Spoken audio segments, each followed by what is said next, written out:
सभी भक्तजनों को जय माता दी। आपके अपने YouTube चैनल प्रेम भक्ति में फिर से एक बार स्वागत है। और कैसे हैं आप लोग?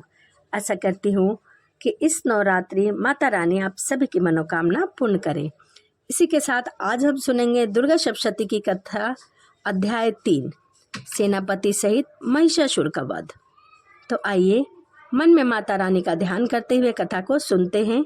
एक बार बोलिए सांचे दरबार की जय। महर्षि मेघा ने कहा, महिषासुर की सेना नष्ट होती देख उस सेना का सेनापति चिक्षुर क्रोध से भरकर देवी के साथ युद्ध करने के लिए आगे बढ़ा। वह देवी इस प्रकार बाणों की वर्षा करने लगा मानो सुमेरु पर्वत पानी की धार बरसा रहा हो। इस प्रकार देवी ने अपने बाणों से उसके बाणों को काट डाला तथा उसके घोड़ों और सारथी को मार दिया। साथ ही उसके धनुष और उसकी अत्यंत ऊंची ध्वजा को भी काटकर नीचे गिरा दिया। उसका धनुष कट जाने के पश्चात उसके शरीर के अंगों को भी अपने बाणों से बीध दिया। धनुष, घोड़े और सारथी के नष्ट हो जाने पर वह असुर ढाल और तलवार लेकर देवी की तरफ आया। उसने अपनी तीक्ष्ण धार वाली तलवार से देवी के सिंह के मस्तक पर प्रहार किया और बड़े वेग से देवी की बाईं भुजा पर वार किया, किंतु देवी की बाईं भुजा को छूते ही उस दैत्य की तलवार टूटकर 2 टुकड़ों में नीचे गिर गई। इससे दैत्य ने क्रोध से भरकर शूल हाथ में लिया और उसे भद्रकाली देवी की ओर फेंक दिया। देवी की ओर आता हुआ वह शूल आकाश से गिरते हुए सूर्य के समान प्रज्वलित हो उठा। उस शूल को अपनी ओर आते हुए देखकर देवी ने शूल छोड़ा और महाअसुर के शूल के 100 टुकड़े कर दिए और साथ ही महाअसुर के प्राण भी हर लिए। चिक्षुर मरने पर देवताओं को दुख देने वाला चामर नामक दैत्य हाथी पर सवार होकर देवी से लड़ने के लिए आया और उसके आने के साथ ही शक्ति से प्रहार किया, किंतु देवी ने अपने हुंकार से ही उसे तोड़कर पृथ्वी पर डाल दिया। शक्ति को टूटा हुआ देखकर दैत्य ने क्रोध से लाल होकर शूल चलाया, किंतु देवी ने उसको भी काट दिया। इतने में देवी का सिंह उछलकर हाथी के मस्तक पर सवार हो गया और दैत्य के साथ बहुत ही तीव्र युद्ध करने लगा। फिर वह दोनों दैत्य लड़ने लगे। फिर सिंह बड़े जोर से आकाश की ओर उछला और जब पृथ्वी की ओर आया तो अपने पंजों से चामर का सिर धड़ से अलग कर दिया। क्रोध से भरी हुई देवी ने शिला और वृक्ष आदि की चोटी के उद्दर्ग को भी मार दिया। कराल को दांतों, मुक्कों और थप्पड़ों से चूर्ण कर डाला। क्रोध हुई देवी ने गदा से प्रहार से उद्दंड दैत्य को मार गिराया। भृंदिपाल से वाशकल को बाण से ताम्र तथा अंधक को मौत के घाट उतार दिया। तीनों नेत्रों वाली परमेश्वरी ने त्रिशूल से उग्रास्त उग्रीव और महाहनु नामक राक्षसों को भी मार गिराया। उसने अपनी तलवार से विडाल नामक दैत्य का सिर काट डाला और अपने बाणों से दुर्धन और दुर्मुख राक्षसों को यमलोक पहुंचा दिया। इस प्रकार जब महिषासुर ने देखा कि देवी ने उसकी सेना को नष्ट कर दिया तो वह भैंसे का रूप धारण कर देवी के गणों को दुख देने लगा। उन गणों में कितने को उसने मुख से प्रहार किया, कितने को खूरों से, कितने को पूंछ से, कितने को सींगों से, बहुतों को दौड़ के वेग से, अनेक को सिंहनाद से, कितने को चक्कर देकर और कितने को श्वास वायु से झोंके से पृथ्वी पर गिरा दिया। वह दैत्य इस प्रकार गणों की सेना को गिराकर देवी के सिंह को मारने के लिए दौड़ा। इस पर देवी को बड़ा गुस्सा आया। उस दैत्य ने भी क्रोध में भरकर धरती को खूरों से खोदने लगा तथा सिंहों से पर्वतों को उखाड़ उखाड़ कर धरती पर फेंकने लगा और मुख से शब्द करने लगा। महिषासुर के वेग में चक्कर के कारण दोनों पृथ्वी शुद्ध होकर फटने लगी। उसकी पूंछ के टंकार पर समुद्र चारों ओर फैलने लगा। हिलते हुए सिंहों के आघात से मेघ खंड खंड हो गया और राक्षस को देखकर चंडिका को बहुत क्रोध आया और वह उसको मारने के लिए क्रोध से भर गई। देवी ने पाश फेंक कर दैत्य को बांध लिया और उसके बंध जाने पर दैत्य का रूप त्याग दिया और सिंह का रूप बना लिया। ज्यों ही देवी उसका सिर काटने के लिए तैयार हुई तो वह पुरुष का रूप बना लिया जो कि हाथ में तलवार लिए हुए था। देवी ने तुरंत ही अपने बाणों के साथ उस पुरुष की तलवार ढाल सहित बीध डाली। इसके पश्चात वह हाथी का रूप दिखाई देने लगा और उसकी लंबी सूंड से देवी के सिंह को खींचने लगा और गर्जना करने लगा। देवी ने अपनी तलवार से उसकी सूंड काट डाली। जब राक्षस ने एक बार फिर से भैंसे का रूप धारण कर लिया और वह पहले की तरह चर अचर जीवों सहित समस्त त्रिलोकी को व्याकुल करने लगा। इसके पश्चात क्रोध में भरी हुई देवी बारंबार उत्तम मधुपान करने लगी और लाल लाल नेत्र करके हंसने लगी। उधर बलवीर तथा मंद से क्रुद्ध हुआ दैत्य भी गर्जन करने लगा और अपने सींगों से देवी पर पर्वतों को फेंकने लगा। देवी अपने बाणों से उसके फेंके हुए पर्वतों को चूर्ण करती हुई बोली, अरे मूढ़, जब तक मैं मधुपान कर रही हूँ तब तक तू गरज ले और इसके पश्चात मेरे हाथ तेरी मृत्यु हो जाने पर देवता गरजेंगे। महर्षि मेघा ने कहा। यूँ कहकर देवी उछलकर उस दैत्य पर जा चढ़ी और उसको अपने पैरों से दबाकर शूल से उसके गले पर प्रहार किया। देवी के पैर के दबने पर दैत्य अपने दूसरे रूप में अपने मुख से बाहर आने लगा। अभी वह आधा ही बाहर निकला था कि देवी ने अपने प्रभाव से उसे रोक दिया। जब वह आधा निकला ही दैत्य युद्ध करने लगा तो देवी ने अपनी तलवार से उसका सिर काट दिया। इसके पश्चात सारी राक्षस सेना हाहाकार करती हुई वहां से भाग खड़ी हुई और सब देवता अत्यंत प्रसन्न हुए तथा महर्षि सहित देवी की स्तुति करने लगे। गंधर्व राज गान करने लगे और अप्सराएं नृत्य करने लगी। दुर्गा सप्तशती की कथा अध्याय 3 ही समाप्त होता है। इसी के साथ वीडियो को यहीं समाप्त करते हैं और आपसे मिलते हैं अगली वीडियो में। सभी को जय माता दी, राधे राधे। सभी भक्तजनों को जय माता दी। कैसे हैं आप लोग? आशा करती हूँ कि माता रानी की असीम कृपा आप सभी को प्राप्त हो और आपके अपने YouTube चैनल प्रेम भक्ति में फिर से एक बार स्वागत है। इसी के साथ आज हम सुनेंगे दुर्गा सप्तशती की कथा अध्याय 4, इंद्र आदि देवताओं द्वारा देवी की स्तुति।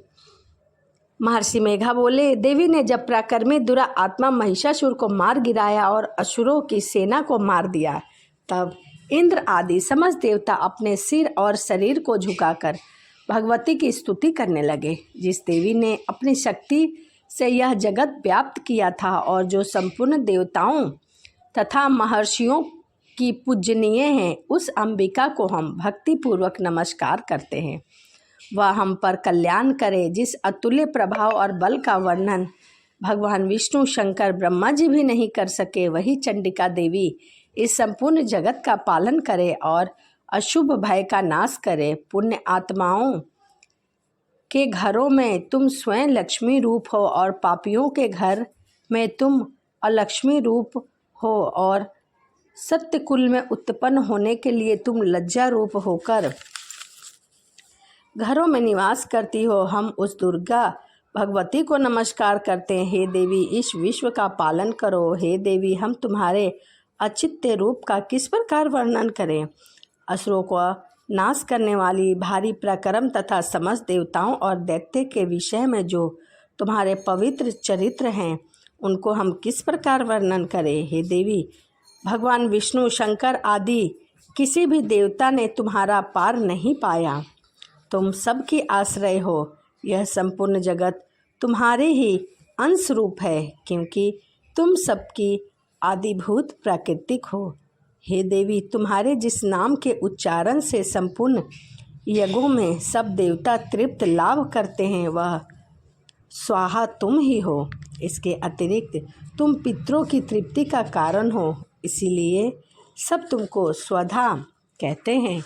हे देवी, जो विद्या को मोक्ष देने वाली हो, जो अचित्य महाज्ञान स्वरूपा है, तत्वों में सार को वश में करने वाले, संपूर्ण दोषों को दूर करने वाले, मोक्ष की इच्छा करने वाले मुनिजन जिनका अभ्यास करते हैं वह तुम ही हो। तुम वाणी रूपा हो और दोष रहित ऋग तथा यजुर्वेद की एवं उद्गाता सुंदर पदों में पाठ करने वाले सामदेव की आश्रय रूपा हो। तुम भगवती हो। इस विश्व की उत्पत्ति एवं पालन के लिए तुम वार्ता के रूप में प्रकट हुई हो और संपूर्ण संसार की पीड़ा हरने वाली हो। हे देवी, जिससे सारे शास्त्रों को जाना जाता है वह मेघा शक्ति तुम ही हो और दुर्गम भवसागर से पार करने वाली नौका भी तुम ही हो। लक्ष्मी रूप में विष्णु भगवान के हृदय में निवास करने वाली और भगवान महादेव द्वारा सम्मानित गौरी तुम ही हो। मंद मुस्कान और निर्मल पूर्ण चंद्र बिंब के समान और उत्तम स्वर्ण की मनोहर कांति से कमनीय तुम्हारे मुख को देखकर भी महिषासुर में क्रोध भर गया। यह बड़े आश्चर्य की बात है। और हे देवी, तुम्हारा यही मुख जब क्रोध से भर गया तो उदय काल के चंद्रमा की भांति लाल हो गया और तनी हुई भौएं कारण विकराल रूप हो गए। उसे देखकर भी महिषासुर के शीघ्र प्राण नहीं निकले। यह बड़े आश्चर्य की बात है। आपके कुपित मुख के दर्शन करके भला कौन जीवित रह सकता है। हे देवी, तुम हमारे कल्याण के लिए प्रसन्न हो। आपके प्रसन्न होने से इस जगत का अद्भुत होता है। जब आप क्रोधित हो जाती हो तो न जाने कितने कुलों का सर्वनाश हो जाता है। यह हमने अभी अभी जाना है कि जब तुमने महिषासुर को बहुत बड़ी सेना देखते ही देखते मार दिया। हे देवी, सदा प्रताप देने वाली तुम जिस पर प्रसन्न हो जाती हो वही देश में सम्मानित होते हैं। उनके घर एवं यश की वृद्धि होती है। उनका धर्म कभी शिथिल नहीं होता और उनके यहाँ अधिक पुत्र पुत्रियाँ और नौकर होते हैं। हे देवी, तुम्हारी कृपा से ही धर्मात्मा पुरुष प्रतिदिन श्रद्धापूर्वक यज्ञ करते हैं और धर्मा अनुकूल आचरण करते हैं। इनके प्रभाव से स्वर्ग लोक में जाता है, क्योंकि तुम लोग तीनों लोकों में मनोवांछित फल देने वाली हो। हे माँ दुर्गा, तुम स्मरण करने पर संपूर्ण जीवों के भय नष्ट कर देती हो और स्थिर चित्त वाले के द्वारा चिंतन करने पर उन्हें अत्यंत मंगल देती हो। हे दरिद्र दुख नाशनी देवी, तुम्हारे सिवा दूसरा कौन है। तुम्हारा चित्त सदा दूसरों के उपकार में लगा रहता है। हे देवी, तुम शत्रुओं को इसीलिए मारती हो और उनके मारने से दूसरे को सुख मिलता है। वह चाहे नरक में जाने के लिए चिरकाल तक पाप करते हैं, किंतु तुम्हारे साथ युद्ध करके वह सीधा स्वर्गलोक में जाते हैं।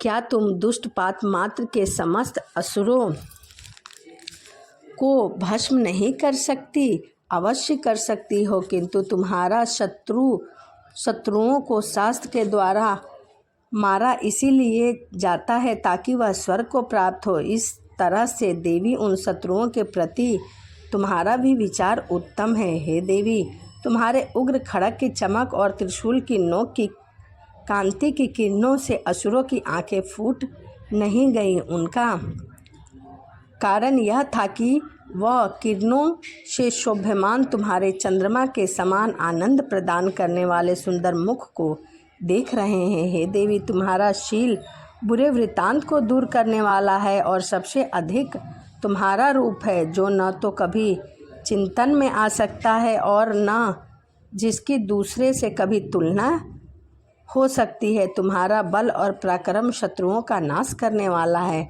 इस तरह तुमने शत्रुओं पर भी दया प्रकट की है। हे देवी, तुम्हारे बल की किसके साथ बराबरी की जा सकती है तथा शत्रुओं को भय देने वाली इतना सुंदर रूप और किसका हो सकता है। हृदय में कृपा और युद्ध में निष्ठुरता, यह दोनों बातें तीनों लोकों में तुम्ही में देखने में आया है। हे माता, युद्ध भूमि में शत्रुओं को मारकर तुमने उन्हें स्वर्गलोक में पहुंचाया है। इस तरह तीनों लोकों की तुमने रक्षा की है तथा उन असुरों में जो हमें भय था उन्हें दूर किया है। हे चंडिका, आप अपने शूल को घुमाकर पूर्व पश्चिम उत्तर दक्षिण दिशाओं से हमारी रक्षा करे। तीनों लोकों में जो तुम्हारे सौम्य है, घोर रूप है, उनसे हमारी रक्षा करो। हे अंबिका, आपके कर पल्लव में जो खड़ग, शूल और गदा आदि अस्त्र शस्त्र हैं, उनसे हमारी रक्षा करो। महर्षि मेघा बोले। इस प्रकार सब देवताओं ने जगत माता भगवती की स्तुति की। सबने मिलकर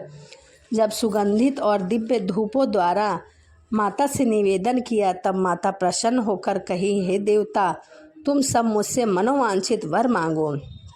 सभी देवता बोले, हे भगवती, तुमने हमारे सब कार्य को सिद्ध कर दिया है, बाकी मांगना कुछ रह नहीं गया। लेकिन तुमने हमारे शत्रु महिषासुर को मार डाला है। महेश्वरी, तुम इस पर यदि हमें कोई वर देना चाहती हो तो बस इतना वर दो कि जब हम तुम्हारा स्मरण करें तो तुम हमें दर्शन दो। हे अंबिका, जो कोई भी तुम्हारी स्तुति करे, तुम उसको वित्त, समृद्धि और वैभव देने के साथ धन, स्त्री और संपत्ति बढ़ाओ और सदा हम पर प्रसन्न रहो। महर्षि बोले, हे राजन, देवताओं ने जब जगत के लिए तथा अपने लिए इस प्रकार का प्रश्न किया तो माता वहीं तथा अस्तु कहकर अंतराध हो गई। हे भूप, जिस प्रकार तीनों लोकों का हित चाहने वाली वह भगवती देवताओं के शरीर से उत्पन्न हुई थी, वह सारा वृत्तांत मैंने तुमसे कह सुनाया है। इसके पश्चात दुष्ट असुर तथा शुंभ निशुंभ का वध करने और सब लोकों की रक्षा करने के लिए जिस प्रकार गौरी देवी के शरीर से उत्पन्न हुई थी, वह सारा वृत्तांत में यथावत वर्णन करता हूँ। दुर्गा सप्तशती की कथा अध्याय 4 यहीं समाप्त होता है। इसी के साथ वीडियो को हम यहीं समाप्त करते हैं और आपसे मिलते हैं अगली वीडियो में।